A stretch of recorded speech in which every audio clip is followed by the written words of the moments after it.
Many people saw evil in the Boston Marathon bombings, including President Barack Obama. You've shown us, Boston, that in the face of evil, Americans will lift up what's good. As an epithet, evil has a solid White House pedigree. Ronald Reagan used it to label the Soviet Union.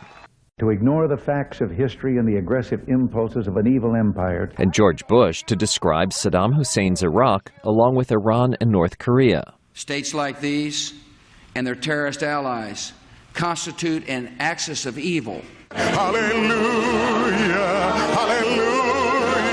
Devotees of America's religious right pray to God to vanquish what they see as evil in Washington and the world. Revivalist preacher Dave Butts. But we can all do things that bring harm, and when you take that on a worldwide level, you have some pretty massive evil that can take place. But what about the religious left? Now, Lincoln would have been the first to say, I'm not always sure what that is, to be on God's side. Evangelical pastor Jim Wallace was against the Iraq War, but he says the September 11, 2001 attacks were evil. Evil is real. Evil is very real. How we respond to it can help overcome it or just extend it, make it grow exponentially.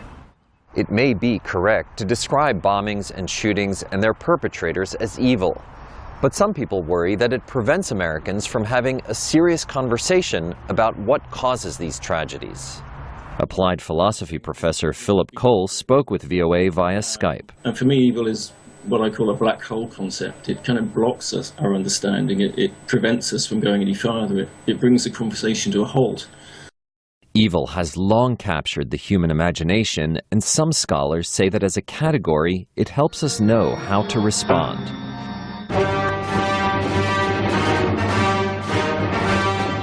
Hollywood has also cast it in many roles, and Cole argues that attributing evil to real events can turn perceived opponents into monsters. Therefore, it's enormously dangerous to identify people as evil because it opens the door to doing terrible things. And very innocent people have been harmed by that. Cole says in the Holocaust, for example, the real horror was that it was carried out by ordinary people. And the picture emerging of the Boston suspect seems to defy easy categorizing.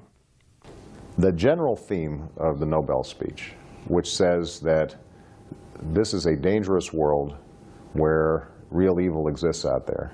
The president's 2009 Nobel Peace Prize lecture defended America's military response to terrorism. Critics say it was the same reasoning his predecessor used to justify the war in Iraq.